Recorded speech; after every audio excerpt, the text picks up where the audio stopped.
So friends, actually we are looking at this as in the table format.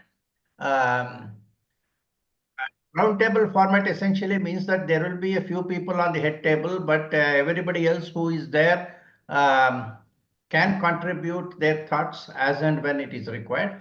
From the head table, we will try to trigger discussions and then try to give opportunities to others also to join. And as you know, the theme is, of course, slightly controversial, I suppose, for technology people, taming the dark web, because most of the technology people are angry that we are actually talking of taming the dark web.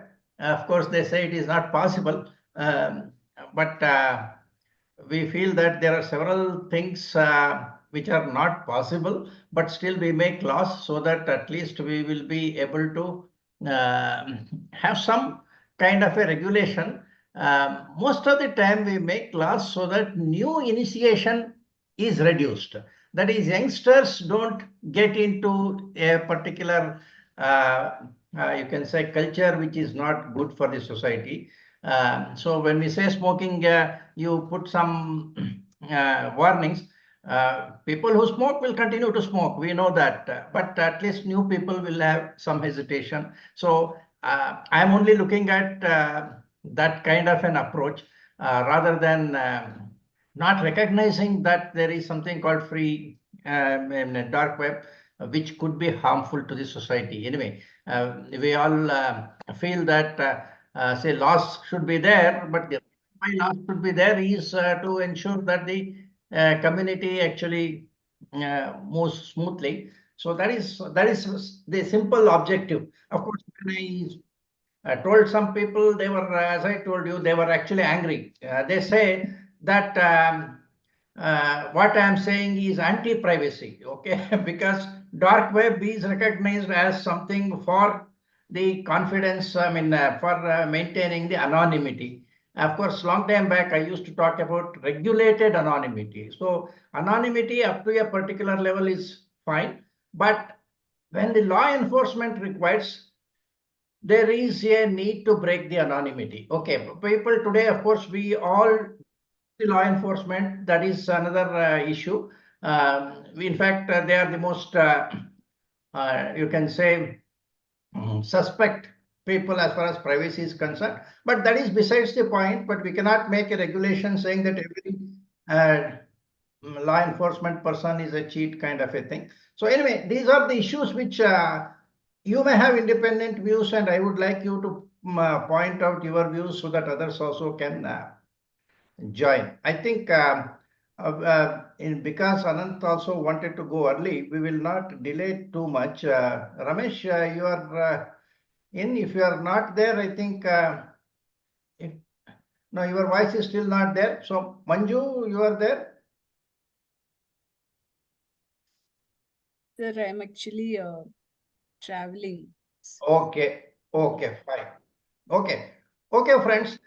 What we will do is, of course, Ramesh was supposed to introduce the people on the head table. Now, what I will do is I will give a brief introduction, and that each one of you can actually speak a few words about your own background so that the people will understand from what background you are coming from. Okay?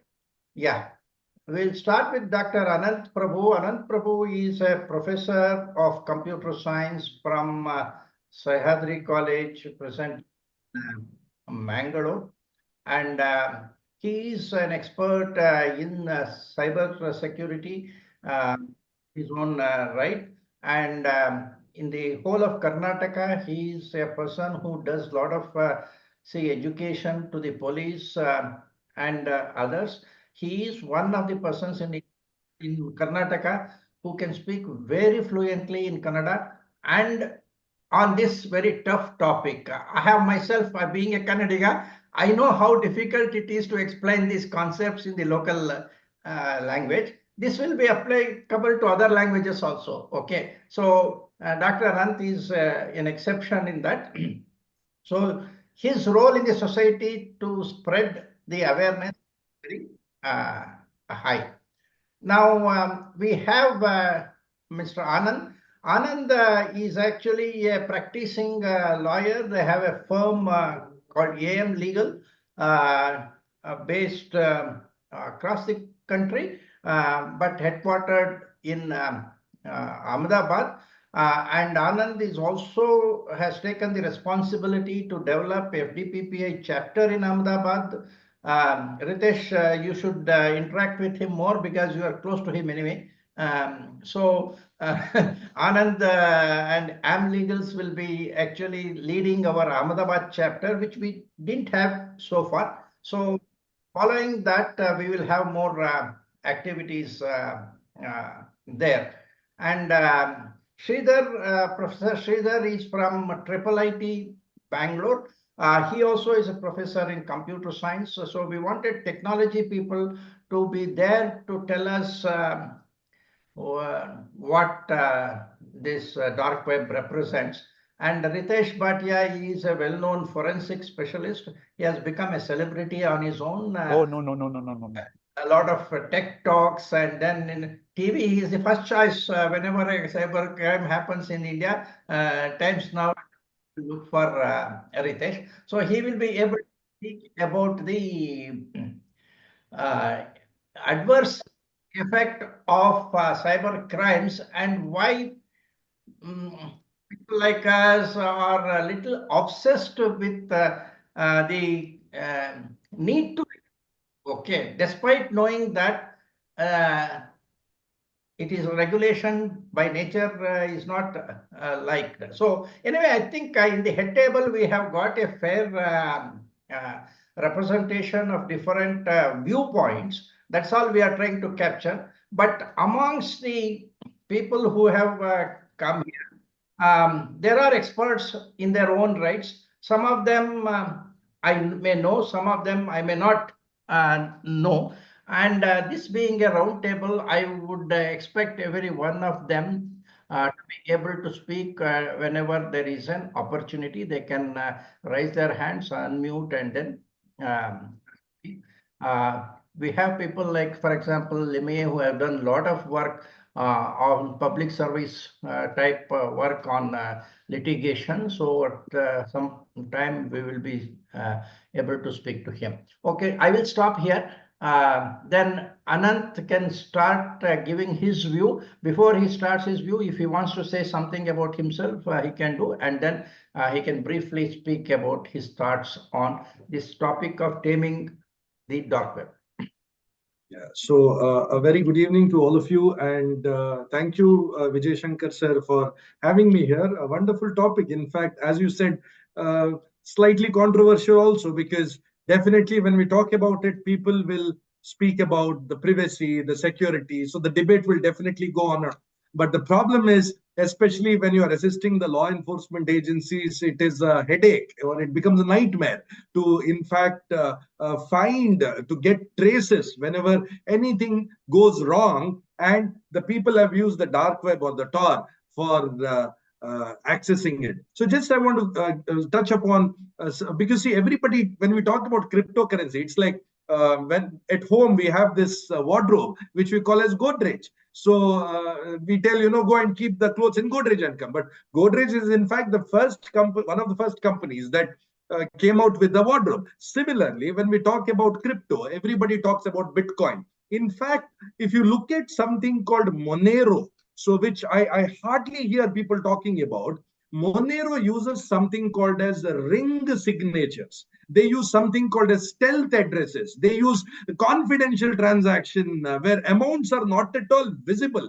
obfuscated blockchain, and no linkable public address, and absolutely decentralized mixing. So when you look at all these things, it's next to impossible to trace transactions on Monero. I'm being honest about this. Okay, so if the criminals are using Monero, see, I still don't understand why they're using Bitcoin, because when they're using Bitcoin, it can very easily be traced. There are tools which can trace Bitcoins, which can de-anonymize these.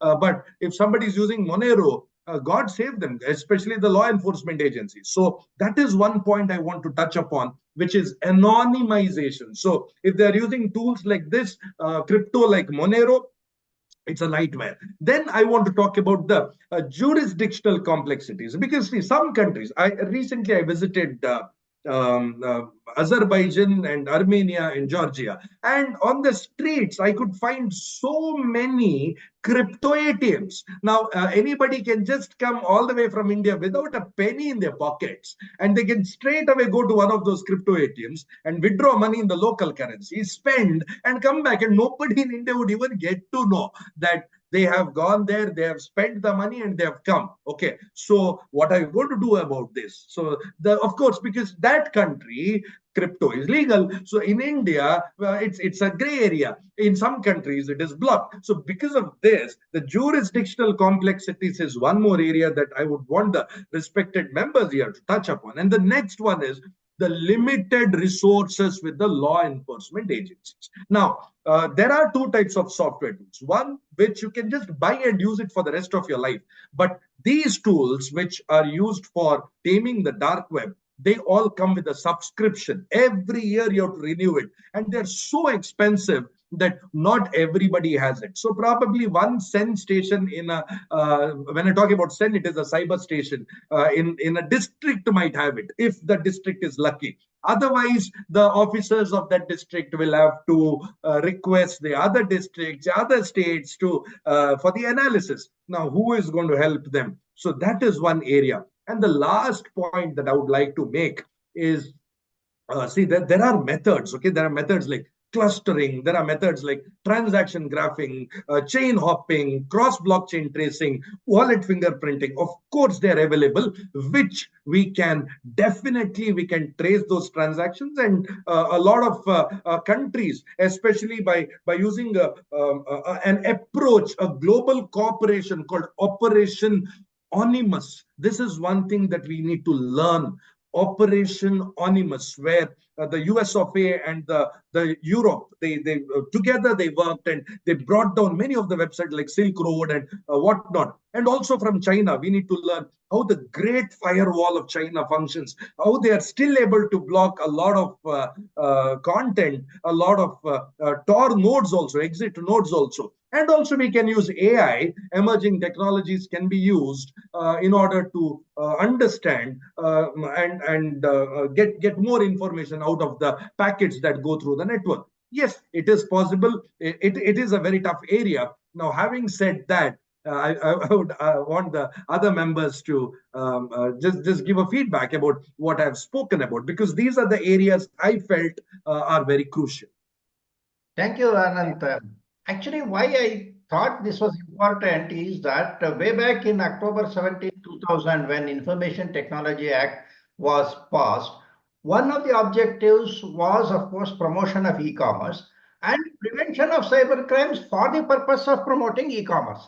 But in the 2008, when the amendments were made, the law became more focused towards prevention of cyber crimes, because by that time cyber crimes had increased, and we had this Bombay attack which used a lot of cyber devices. And since the 2008 amendments became effective from 2009, the focus of cyber, Information Technology Act has been on cyber crime mitigation or reduction, or whatever we can call it. But today, when we are talking of 2024, the amount of money which cyber criminals are siphoning off from honest citizens is mind-boggling. And when we hear that some retired person lost, say, a few lakhs, sometimes crores of rupees, of course, we as ex-bankers sometimes ask, why did they keep so many crores of rupees in an SBI account? But anyway, people today have that much of money, fine. But when such life savings are lost, and that hackers, yeah, 1 minute, hackers actually proudly come on social media and give interviews of how they did it, I feel that society is actually not doing whatever it had to do. Yeah, Anant wanted to say So, something. so the lakhs and crores is in fact the FDs which are being from online itself they liquidated. So I understand. Bankers have now given a link so that when there is no money in the SBI account, when the check is presented, you can automatically pre-close the fixed deposit. I have been telling people don't have that link. At least let somebody ask you, even if the check is delayed for payment for a day, it's okay. But because of this linkage, it actually takes out. In fact, if a person is having a overdraft account, even the overdraft limit is drawn out. Okay, and the bank will be after him for interest.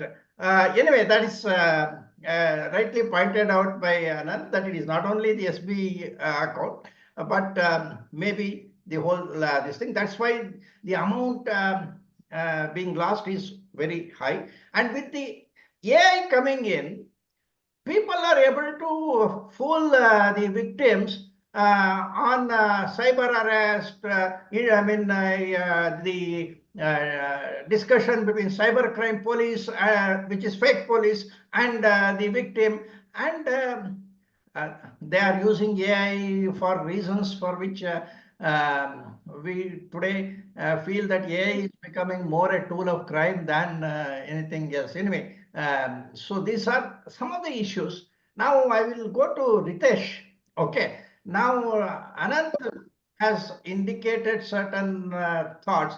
Now you have been observing the cyber crime area for a long time. Now why Right, sir. don't you share some of your Okay. thoughts on the dark Okay. web, how the dark web along with the cryptocurrencies, which Dr. Correct. Anand said, because criminals actually enjoy their crime proceeds because of the availability of Absolutely. these Absolutely. private cryptocurrencies. Yeah, please go ahead. Listen. So for the ones who don't know me, I'm Ritesh Bhatia from Bombay, and I'm into cybercrime investigations and data privacy. And very recently, so I deal mostly on the incident response part of it, especially for the corporate world. And I'm generally called when there is an incident, and that too when I have to handle the negotiations with the hacker. So I can also say it's my good fortune or bad, I don't know, that I know the best of the hacking gangs and I know their top bosses. They are the ones whom I actually deal with. I talk with them. In fact, very recently, there was one of the biggest hacks in the country, and the demand was of 100 crores, and I brought it down to 4.5 crores. And at that point of time, I asked the guy, I said, I'm sure you will be asking in Monero. He says, no, it doesn't matter. I will still take it in Bitcoins. I said, this can be traceable. You know what he told me? He says, you go onto this link, you will see your payment coming in. I will let it be there for 24 hours. Even I'll see who can touch this. These were the words of the hacker, he told me. With the second hacker, when I dealt with him, again, we had paid somewhere around. So to this hacker, we paid around about like 7 Bitcoins. And and just imagine from 100 crores, I brought him down to 4.5 crores. So well, it's a game of patience. It took me 7 sleepless nights to bring him down. And we had to get the decryptor anyhow, not because the backup was not there, but bringing that organization back would have taken like 30 days. That kind of data was encrypted. With the other hacker, when I was like talking to him for that was for some another company, and so sir, my that call is coming, but I'll just finish it quickly. You can come back and then Okay, continue. sure. I'll come back. Yeah. In the meantime, I will go to Dr. Sridhar. Okay.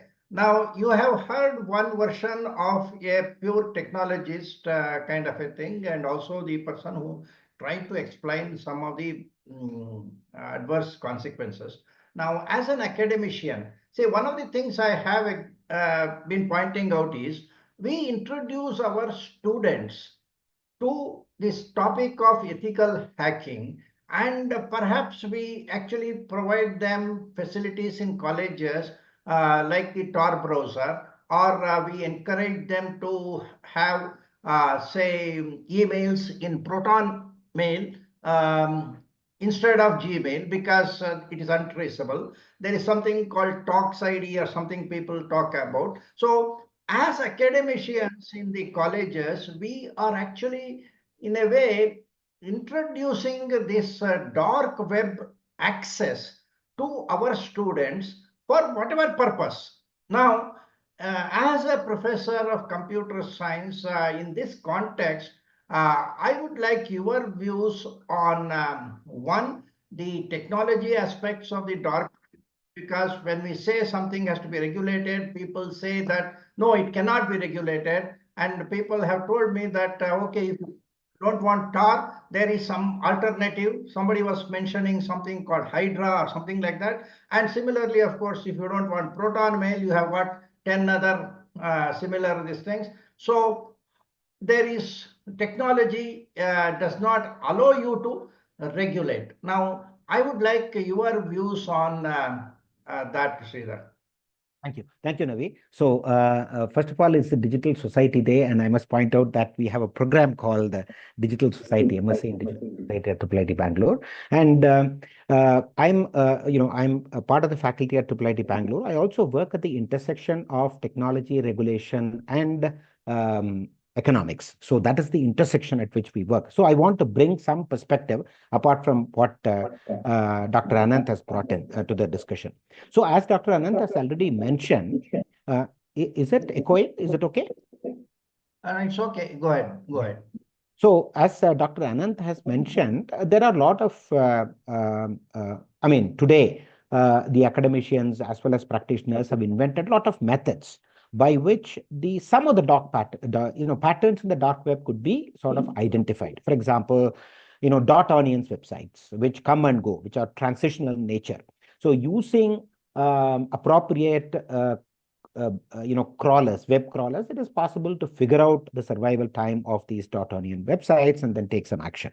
It's also possible to, as Dr. Anant has mentioned, Bitcoins can be traced to some extent, even if mixing currency takes place, right? So even if there is a mixing of the Bitcoins for illegal activities, it is possible to find out the transactions. So the technologies of detecting patterns on the dark web and then finding out the origination of illegal and termination of illegal activities are taking place in parallel. But I would like to point out that there are also some lot of economic aspects. Basically, dark web exists because some illegal activity takes place, which has economic consequences. So there is a buyer and there is a seller and there is an economic transaction which takes place. Now, most of these transactions are using either Bitcoin or Monero because of the anonymity and non-repudiation that it provides. Now, that is good in a sense, but unfortunately, it is being used only in the dark web transactions. Why is it so? Right? Because we have made conscious efforts in certain countries, including India, not to equate the cryptocurrencies with fiat currency.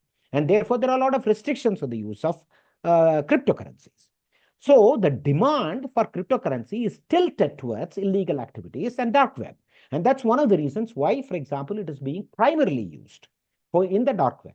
Now, on the other hand, if we, for example, open it up and say that the cryptocurrency is equivalent to fiat currency, and it can be transacted anywhere and everywhere, and also it can be, exchanged for the fiat currency. If all over the world, the countries do that, then the demand will be spread out, right? So the demand for all these anonymous cryptocurrencies will be spread out between legal and illegal activities. The legal activities will be encouraged to use these cryptocurrencies for legal activities. And therefore, the demand, given the fact that most of these cryptocurrencies have a fixed amount in circulation, the amount will be split between illegal and legal activities, which will probably reduce the amount of currency which is available for illegal transactions, and that will reduce, for example, the activity in the illegal or dark web. So that is another point that I want to bring in. In fact, it is good for all the countries to remove any regulations on cryptocurrencies and make it equivalent to fiat currency so that the legal activities can also take place using cryptocurrencies, right? So that's one way, one economic angle that we can take. The other thing Navi has mentioned about the use of hacking tools for students, right? So, for example, we know that some of the attacks, especially the distributed denial of service attack, which hacks into domain names, is a very big critical, it impacts critical infrastructure, right? So if the domain system does not work, then the internet does not exist. So these kind of things are very difficult to teach to students using tools, because we don't want them to do that, right? We want them to learn the principles. So I think the best way to teach the students is not to hack, but to prevent hacking. So that is one of the ways by which I think we can possibly encourage students to look at this critically and positively, so that they don't use it for negative purposes. So I'll stop here and then come back if there are some discussions then. Thank you, Sridhar. Your voice was a little breaking, so you can check in the meantime your mic connectivity. Yeah. Mr. Anand, if you are there, can you come online? I would like your view. Yeah, Anand, you are on mute. Okay. Now, let us now look at it from the legal, say, viewpoint. Now, the question is that we have this so-called dark web, which is not only a residence for security professionals who go there with VPN and other things, but also the cyber criminals. And they exchange crime tools, they exchange crime proceeds. So we are having this whole ecosystem, which actually supports the whole cyber crime system, and it is translating into state actors, terrorism, and other things, all because technology people have so much of respect for this dark web that they look at it as their friend. Okay. And in fact, a lot of technology related services have been developed, like monitoring of dark web. In fact, today somebody told me that you are talking against dark web. I have my living done out of monitoring of dark web. Okay. But of course, such things are also there in other cases. Then now we have got the virus, because of which antivirus companies exist. So because there are thieves, we have the police. So, but at the same time, because we need more police for creating more jobs, we cannot say let there be more thieves.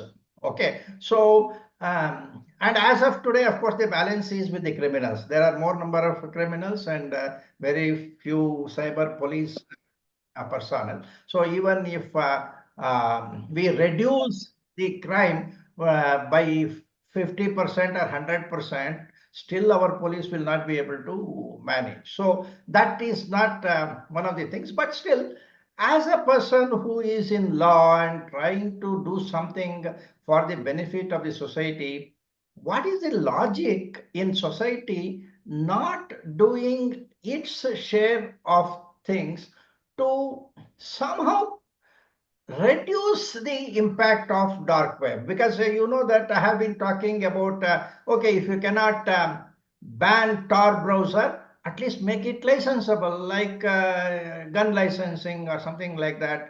And anyway, you know, this all these airline threat mails were all sent from something like Proton mail kind of a thing, and because of it society has to suffer so much.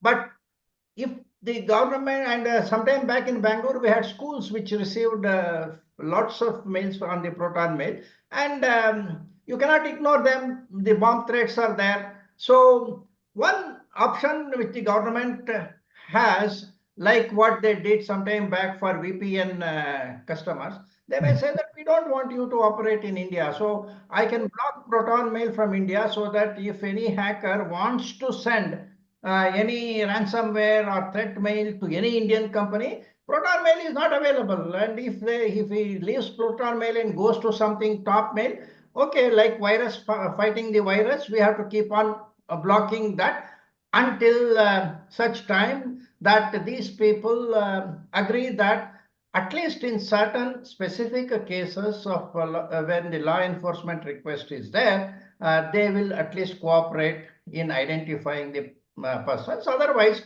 we don't want the country to support such companies, is my personal view. Now, which means it is blocking of proton mail kind of a thing, which may be called censorship, which may be called anti-privacy activities. I want you to actually reflect as a person from the law whether such measures are okay to be even considered. I am not saying that tomorrow it will come, but can we debate it without a security person thinking that he is doing something which is very anti-security kind of a thing? I'm sure that this topic would have prompted many to think that okay, I am doing anti-privacy activities. But anyway, I would like you to give your views on this. Good morning, good evening, everyone. And I'm Advocate Anand Mishra. I'm founder and managing partner of AM Legals. We are a multidisciplinary law firm with Pan India office. What Mr. Navi has already introduced me. So, learning law for the last 27 years and tech law is something very close to my heart. I'm passionate about it.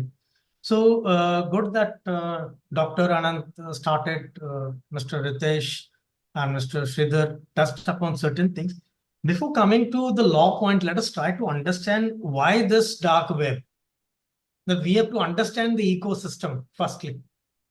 You cannot challenge, you cannot control any technology which is evolving in a much faster speed than what we can expect. Just like Mr. Ritesh said, I will put it for 24 hours and I won't that anybody touch it. And show me that how you can remove this crypto within 24 hours. So that is one fact. That is the fact which we all have to realize. Now coming to, that's why I started that you have to understand the ecosystem. Law will come at a very last stage that you will be trying to regulate it. But what is the ecosystem all about of the dark web? What sort of activities are being carried out? I will touch upon gradually on the COVID-19, which has taught a very good lesson that how the dark web activities were carried out, what about the cryptocurrency, and lot many aspects of it. So if I say about the ecosystem, there is a purpose why it is being carried out. There are two, of course, one purpose is more than substantive purpose is illegal activity. And at the same time, there is a legitimate purpose also. If I will start with the legitimate purpose, let's say if you are taxed on a very high amount, even in India, though it is not regulated. So people ending up, okay, I don't have to pay tax. Okay, I use it through the dark web. What is the inclination? What is the ecosystem? How you are evolving? That is one part of it. Even the whistleblowers are also using it for many reasons. Maybe for the political reasons also, news journalists are also using it. Or to maintain the anonymity, people like us are also maybe using it. Though I have never used it, but that possibility cannot be ruled out that people like us, anybody will be using it for different purpose to maintain the anonymity. That is the legitimate purpose. If you see the other aspect or the other ecosystem, what exactly it, of course, it is the illegal act. And before that, to find out this illegality, even the USCIA also has a dark web. Particularly, they are the biggest user. USCIA, all this BBC, Meta, they also have this thing because where the countries have restricted certain website, so they can access those things. That is one thing. So the law, you have to address those part of the thing, that legitimate user as well as illegal. And the crypto is, of course, you can say the oxygen or the lifeline of these activities in the dark web. That is the one part of it. Then the technology challenges. If you are to regulate it, what you are going to regulate it? You are going to regulate cryptocurrency. In what manner you will be regulating? we have in the recent years, we have cryptocurrency regulation introduced in the UAE or in other part of the world. But whether they have been able to counteract this dark web, it won't be. It will be there, even it is a, say somebody say 5% or 3% of the deep web, whatever name you say, you have to understand the ecosystem, what exactly it is and how it is transpiring, what impact is bringing in the society, what are the challenges, why it is being used, and what mechanism we can develop. Of course, international collaboration, jurisdiction challenges, those things are, of course, everybody is talking about. We have Budapest Cybersecurity Treaty also. Many countries have still not ratified it. We have a bill to regulate cryptocurrency, but it has still not been enacted. So there are many challenges to see. And everybody knows that, okay, Tor is being used. That's fine. Tor is being used. There are many tools are there. Wallets are also there. There are many wallets. Just like Dr. Anand used that Moreno. That of course it uses mixed signature that changes the mix. The mixes the transactions also. Nobody can detect it. Blockchain is also evolving, and then top of that, AI is playing its own toll. So there are many challenges, and we have to understand the ecosystem before you can introduce the law. Even you bring the enactment, what it will do. Unless you understand, you have all the checkpoints, you have the technology, your laws are also capable of working as a team in a collaborative manner, the international collaboration, then only it will be implemented, and then to some extent it can be. Otherwise, AI will be evolving, and these tools will be also evolving. You cannot catch them. So this is, as of now, I have to share this, but definitely I would like to contribute on many things, case studies, how the US has framed so many laws, but then to where they are standing as of now. I will definitely like to touch upon those things also. Thank you. Of course, you made one point, which is we need to actually be able to identify the legitimate activity and illegitimate activity. Now, Right. this distinction can be made only if there is some kind of a law for that particular purpose. Of course, anything which hurts the society, our existing laws itself can be used for that purpose. But anyway, that distinction is to be created. I know that it may not be successful, but to create this distinction and then create the awareness is what I am trying to gather the idea. Now, I will go to another lawyer, Mahendra Limaye. Before that, Nagendra wants to say something.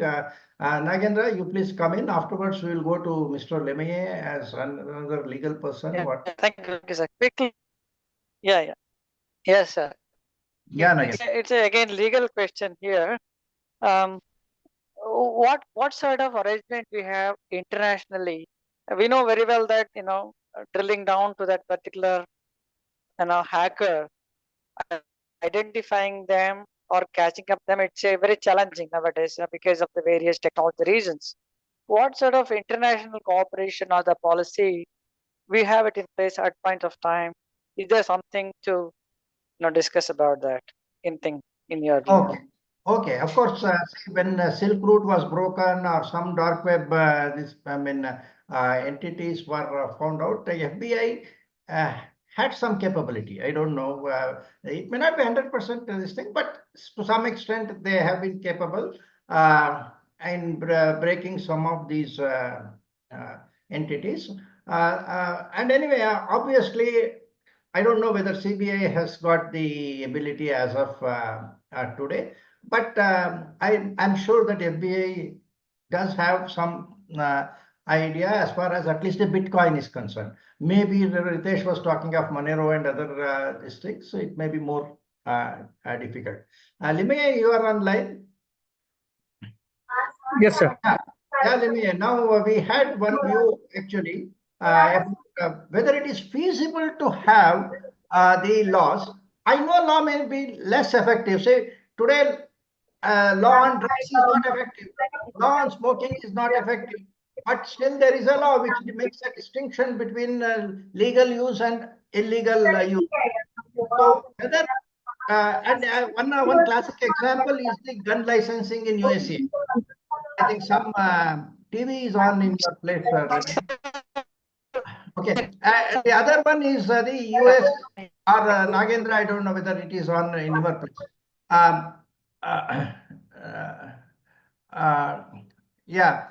So there is, of course, the classic gun licensing system in US, which automatically increases the crime rate. So I feel that many countries have not done anything on guns, but India doesn't allow free holding of guns, but licensing is permitted. So likewise, whether this tools of entering into the dark web, which are actually tools for commission of the crimes, whether they can be made licensable is one of the thoughts which I am trying to think of. Now, you please let me your views on. Yeah, good evening, everyone. Basically, the view about licensing or licensing of guns, and when we speak about Tor or licensing these dark web activities, we should see the difference. Now, guns can be purchased by anyone, but these Tors or whatever illegal activities, those are done by very intelligent people. And whenever you will frame laws for those particular activities, there will be certainly different routes to break it, unless there is a huge will of government and law enforcement agencies to go after these sort of bad activities which are going on in dark web. There will not be any success because laws are there, laws must be there, but the will is lacking. You see the positive side of AI. Everybody, 99% of the speakers will be speaking about positivity of the AI, and only 1% of the generation will be speaking about what bad activities AI is capable of. So right now we are, say, glorifying the negative part or the hazardous part of this particular dark web, and saying that dark web can be used to catch criminals and etc and etc. But we are forgetting that unless our agencies are given some protection in sort of law, strict law, and implementation of those particular laws in a time bound manner, then and then only these sort of dark waves and different activities can be certainly curtailed. But not having any rules and regulations, it is creating more havoc, more panic, and it is giving free to all license in this particular dark web. So it needs to be regulated and it needs to be implemented in a very effective manner. That's my views right now. Thank you. Good, thank you. See, now we have got two types of activities on the dark web in terms of transactions, like the ransomware, where money is collected in cryptocurrencies through the dark web. There are other kinds of transactions where money is exchanged for, say, crime tools and other things. And there is yeah, perhaps a possibility that, say, while in the case of ransomware, you are affected and therefore you would like to pay so that your regular legitimate business can continue. There are other instances where the use of dark web can be optional, okay? And at least when you make something illegal, you are trying to reduce the number of people who actually use dark web when it is no longer required. Now, let me also ask people like Subraidu who are into management of, say, governance.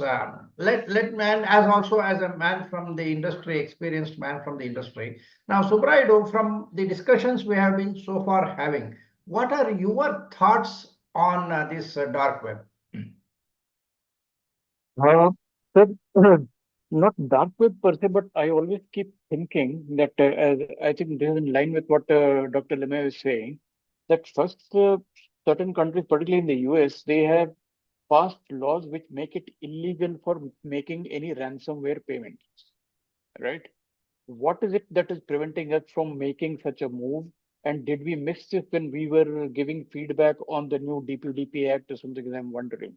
Uh, because uh, I think for long in India, there's been a kind of an ambivalent status, whether that be on cryptocurrency or Bitcoin. It seems that a regulator is not very sure how to go about it. There is a long period of uncertainty. So definitely there is a need to take some strong legal steps and draw the line and say this is legal and this is not legal kind of a thing. In the absence of that vacuum, a lot of things are flourishing, and maybe dark web, there may be reasons for not regulating it, and looking at it as a matter of innovation and the trade-off between innovation and legal thresholds. But definitely, I think one thing that can immediately be done is at least include in your laws a provision that makes it illegal to make any ransomware payments in the first place. That might give the lead to further investigative action and those kind of things. But dark web per se, I do echo the views of one of the panelists that you can pass a law, but then somebody has to act upon it, right? And if the technological means don't exist to take any action or take any punitive action or do investigations, it might not make sense. Okay, Subraido. One challenge I want to ask this technology people. Of course, technology is used to create Tor browsers and to have anonymous entry to a particular cyberspace. Are our, say, security professionals who are not criminals, they don't have the technology to use the same AI and other things, or maybe even quantum computing, and create barriers for these criminals? Say, apart from the fact that the criminals actually focus on this and they have got a reward. We know that they get a reward if they succeed, whereas a security professional may not get. But that apart, are we admitting that all our security knowledge, technology knowledge, is actually not good enough to challenge the criminals? Sridhar, you have got something? Yeah. Yeah. So this is a very important point, right? So long time back, the Nobel Prize winning economist Akerlof pointed something about lemons market, right? So the information security market, unfortunately, is a lemons market. The reason for that is that if I, for example, we go to the bank and then in the ATM, we withdraw money. At the time, there is a notice which says that scammers, you may be, you may encounter some skimming machine and you might, card will be stolen and things like that. And if indeed there was a skimmer and our money is stolen, the bank just shifts the responsibility to you. I mean, we have put the notice and you should have seen that, right? So there is a lot of shifting of responsibility which takes place. That is one of the reasons why you find, for example, every day in the newspaper, millions of records being broken because of security hacks and made in the public domain. A lot of private emails, passwords, and all being leaked. Every day it comes in the newspaper. The reason being that it is a lemons market and information security professionals cannot make every system 100% secure proof. That's one of the reasons why CrowdStrike took place, right? So CrowdStrike took place because there was a lack in testing, and that led to blue screen of death. Why did they not do it? Probably the marginal cost of going up to 99% or 100% security proof system is going to cost them enormously high, and therefore it is better to leave it like that, right? And therefore this is a very important economic question, right? So the dark web participants have a lot of incentives and rewards to use technology to the utmost extent. There is not enough incentive for prevention of these crimes which happen on the dark web. So that is the nature of the problem. And I don't know exactly how to solve this because it is an imperfect market. And therefore, only regulation can intervene and then solve that. We need to have some fix on the regulation. For example, to tell you a very important thing, notification of security breaks is become a mandate, and certain says that within 6 hours it has to be notified. The reason for that, if you notify, then everyone will come to know about this particular security vulnerability. They will install patches. The security developers will also be aware, and therefore the whole secure system will improve, right? So notification is one of the important aspects that EU GDPR as well as our DPDP Act has included, right? And like this, slight interventions will basically, break this lemons market and make our systems overall secure proof. That's my view. Thank you. Can I ask Mr. Adepu if he has got any views? Adepu is an ex-banker. I have tried to talk about the. See, my comments on cryptocurrencies basically for private cryptocurrencies which are not in the radar of the economies. Okay, because they are outside the general system. Therefore, it is black money. All these bitcoins is nothing but digital black money. Now, it may be exchanged for a legitimate purpose, but still it is black money transaction, not white money transaction. And therefore, if we don't outlaw private cryptocurrencies, we are actually letting the economy collapse. Okay. Now, Reserve Bank of India was very clear about this and they wanted to actually ban bitcoins. Unfortunately, they did not get the support from the government, which actually was satisfied by collecting tax on bitcoins. It is actually very, very shameful for the government to have adopted taxing of bitcoins instead of banning of bitcoins. Obviously, bitcoins and other private cryptocurrencies are instruments by which corruption can be committed. Okay, so that is the problem as far as cryptocurrencies are concerned, and that is being taken advantage of by the criminals. So hopefully, and we know that in one of the states, in our own state, when a Bitcoin case came up, there is an allegation that some part of the proceeds were actually parked with the police themselves. So we have got this problem. And that is not a technology problem. Okay. Well, of course, I think Ritesh or somebody was giving the example of going to a foreign country and then exchanging the Bitcoin through the ATM there. Okay, not all the people are capable of going out to a foreign country and doing it. At least let us not have Bitcoin ATMs in India. In fact, most of you are aware that there was an attempt to install a Bitcoin ATM in Bangalore. And fortunately, the police immediately seized that. And that company had an intention of putting Bitcoin ATMs across the country. This was about 2-3 years back. And that promoter, who is, as somebody was calling, an innovator, he was actually arrested and he was in jail for some time. And at that time, because I wrote something on Navi.org, I also got threatening emails. I was expecting Navi.org to be hacked and closed, but anyway, it did not go to that extent. It stopped at a threat. But the point is that if we do not put some kind of a legal lid, we are only making the problem bigger.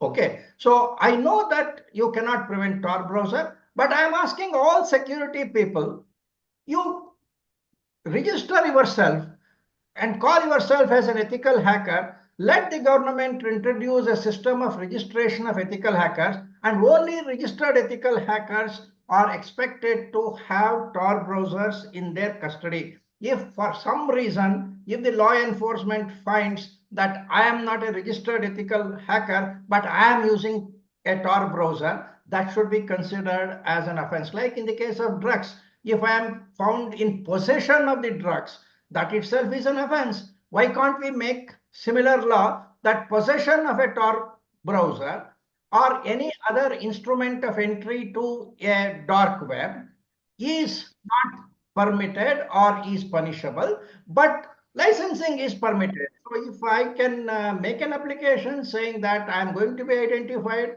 and I would like to use Tor browser because of certain reasons, let the government use it as a system of registration. So whether there is such a middle path between banning and this is something which I would like the legal professionals to consider. Now let me see if Adepu has got some views on this. Yes, Adepu. So this is basically or any technology innovation gives a tool or a invention outcome that can be used for the good and bad also. That is what we have seen over generations. The same way now the dark web and other tools which are in the dark web available can be used for good purpose or bad purpose. So as you correctly said, like the drugs and guns, there is a licensing and authorization system. Dark web tools can be authorized and controlled. But problem now is these technology tools are universal.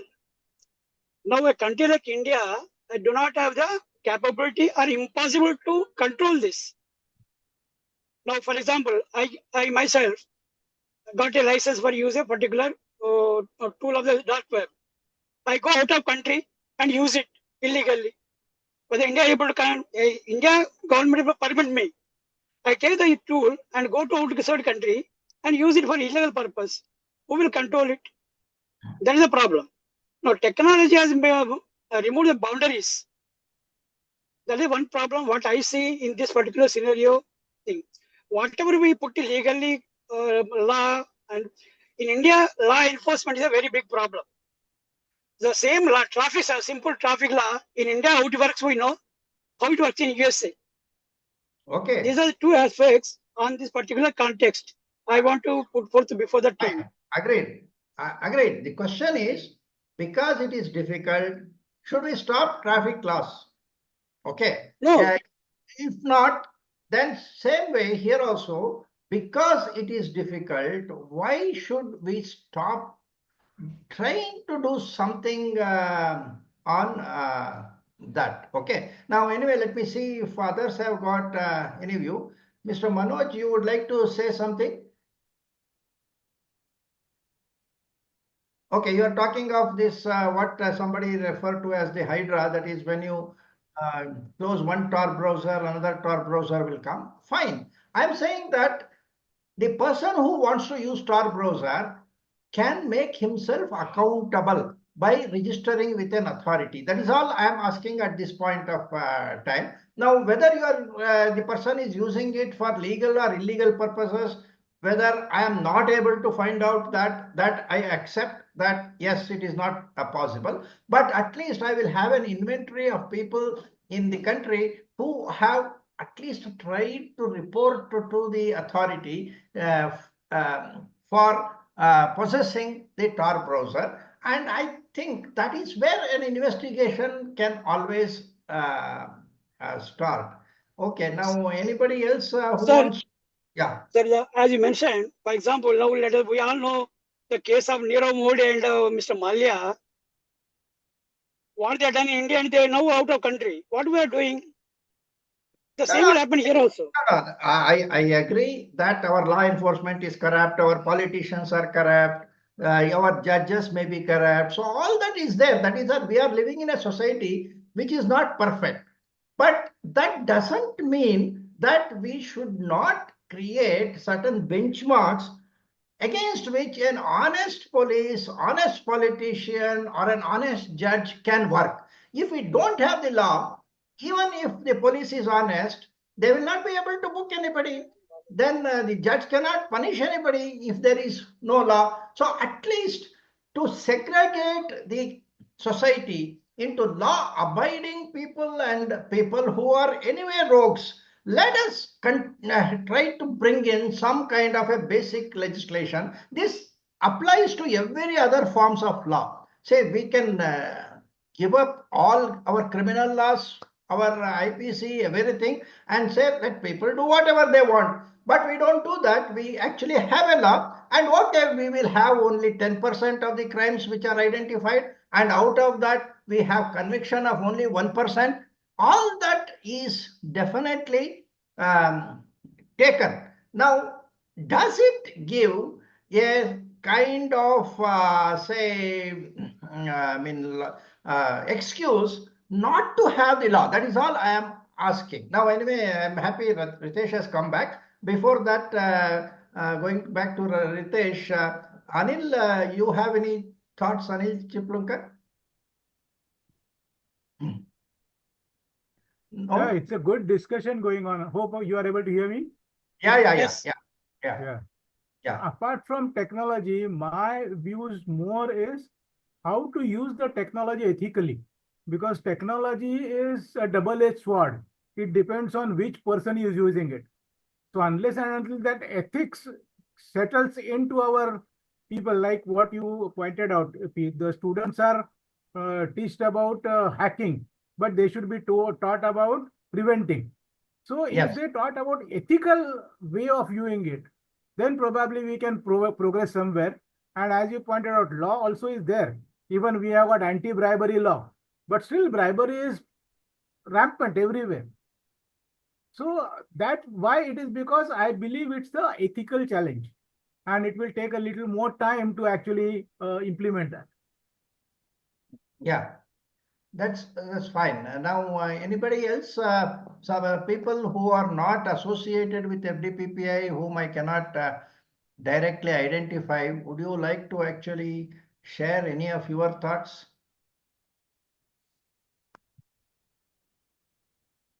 I'm only calling out people whom I can identify.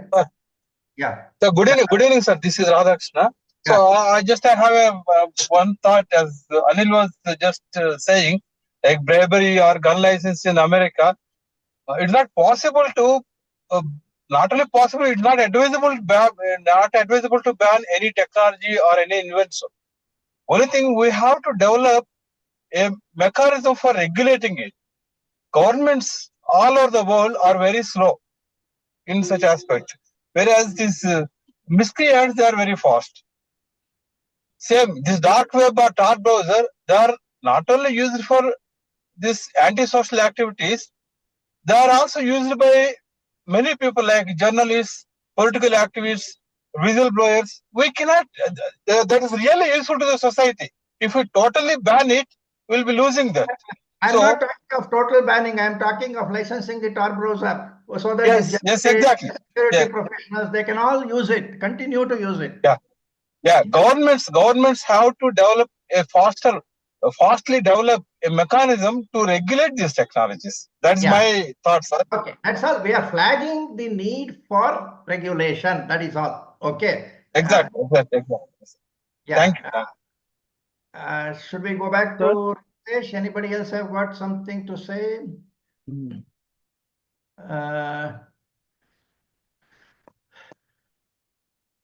Suresh Malepur, you have anything to say?